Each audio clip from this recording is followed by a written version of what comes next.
Hey everybody, Jason Sherman here. In today's episode of Zero to CEO, I have with me Belinda Brown, market research marketer. Nice to meet you, Jason. Thanks for having me. Thanks for being on the show. Market research is one thing, and then a marketer, someone who does marketing, is another. So how do you put those two together? That's true. So I'm the director of marketing and business development for a market research firm.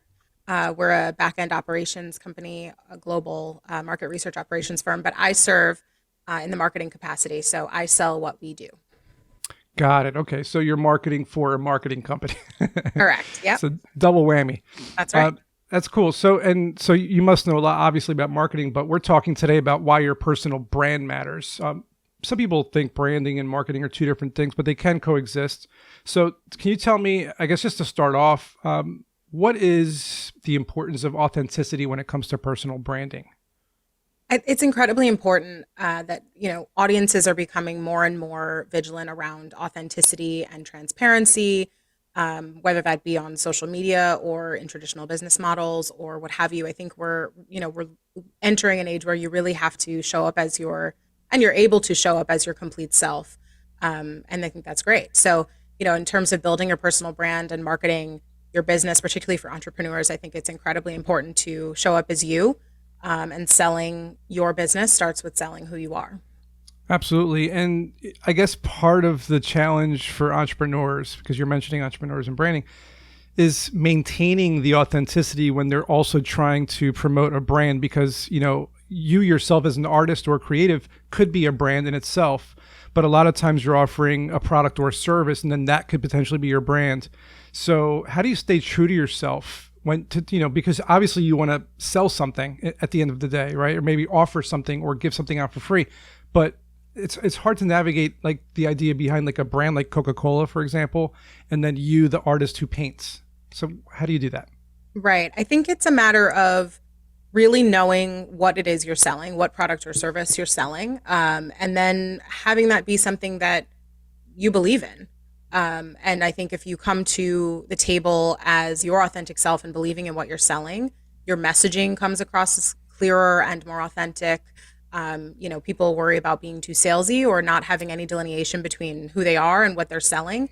And I think that just, authenticity is a great way to kind of mitigate a lot of that by just being, coming to the table as who you are. And then there, at some point the artist will end and the brand will begin, but I think merging those things to some extent. Well, let's dig into that a bit. How does that, what's the catalyst for that happening? Because like, for example, when I started out as an entrepreneur, I kept pushing out the things that I was creating instead of myself. I was always promoting some product or, technology or something. And eventually I realized at the end of the day, I'm the one doing all the work and people are talking to me all the time. So now I was more focusing on my own personal brand, which really helped amplify everything I do. So what's the because now you're talking about backwards, right? You're talking about starting, with yourself and then moving into a brand or so what's the catalyst and how does that work? I think it can happen in either direction or in conjunction, right? I don't know that one has to, the cart before the horse kind of thing, but I think it's incredibly important to just make sure that, because to your point, it is you, right? If you're the one doing all the work, particularly in small businesses, if you're the one behind the scenes, what you're selling is, you've marketed this product or service in a way that, your differentiators are your, the way that you're competing in the market is you, because otherwise they could buy another product or service, right? So the difference is you. And I think if how do you stand out? Yeah, how do you stand out is being who you are. I think we all have an unique story, and being able to promote that in a way that's legitimate, I think works wonders. I think that's, and I find this is just my personal observation of the world in social media and whatnot, is people may portray themselves to be something that they're not in order to gain that branding advantage. And you keep saying, no, stay true to yourself. So can people stay true to themselves and be authentic and still compete with that level of, reality shows or whatever is out there? How do you navigate that and still be successful? It's hard, right? I think you do have to, there's an extent to which we all play the game, right? But that doesn't have to be fake.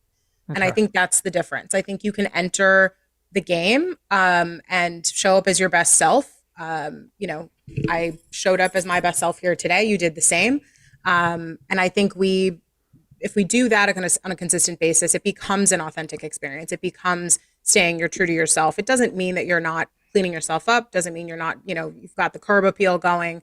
But I think, you know, you're playing the game in a way that feels authentic and feels genuine because it is who you are.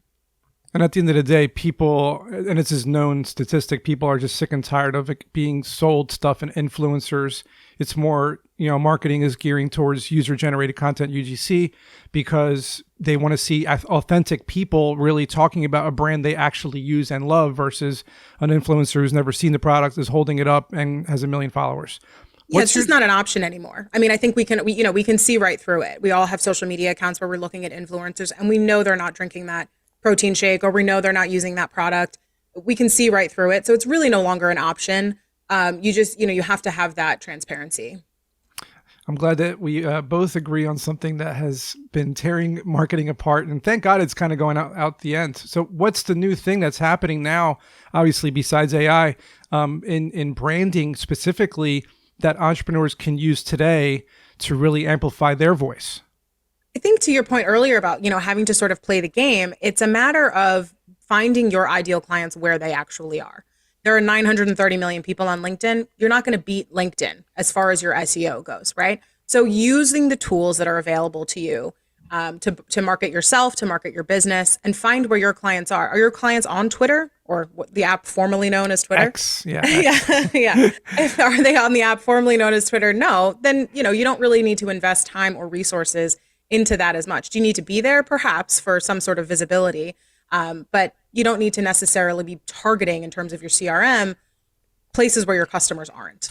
You mentioned a lot of times during this episode about a story, you know, telling a story, telling your story.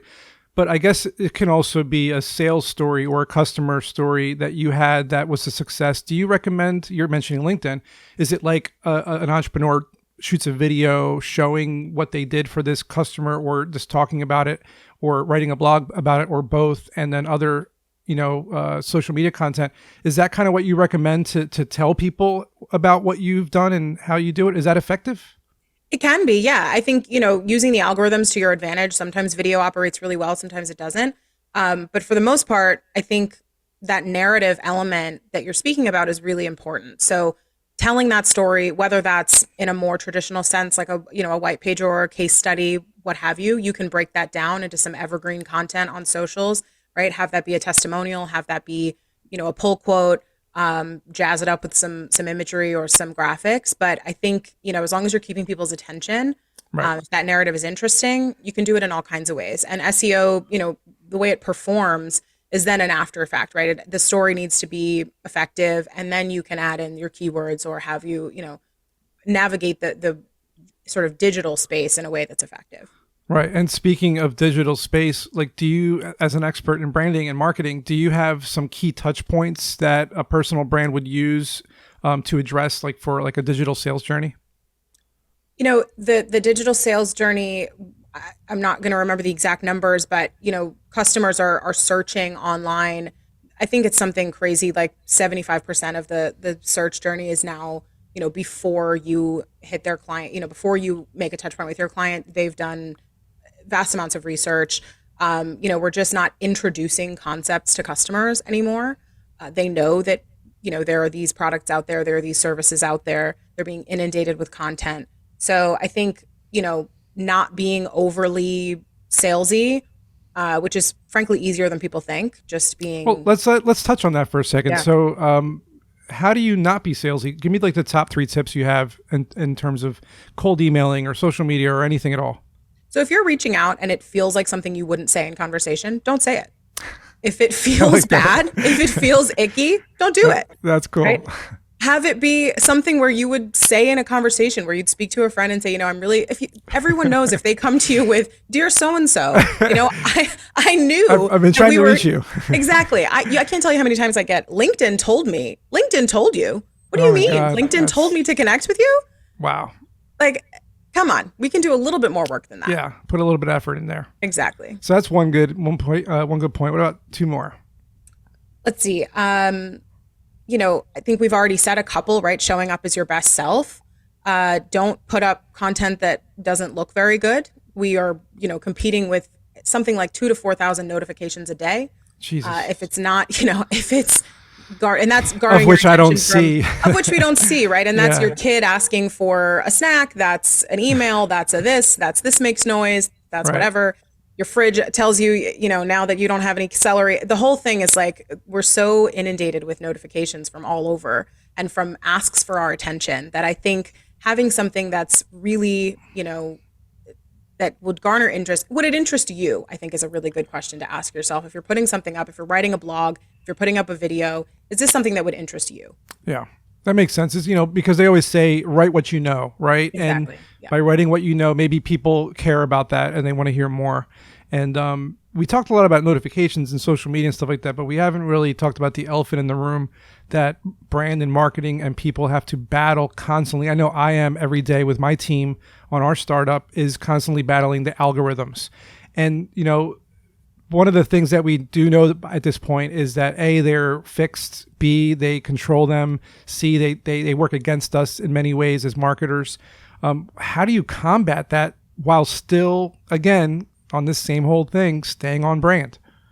Yeah, I think first of all, acknowledging that is key, right? That you're not going to win the algorithm. There's been studies on how much, our serotonin and our dopamine, you're not going to beat that dopamine hit, right, from the Instagram like. You're not going to be able to circumvent that. So if you acknowledge that these things, if you're going to enter a digital space, right, that if you can't figure out what a product is, what a company is selling, it's you, right? The LinkedIn is buying your attention, your eyeballs.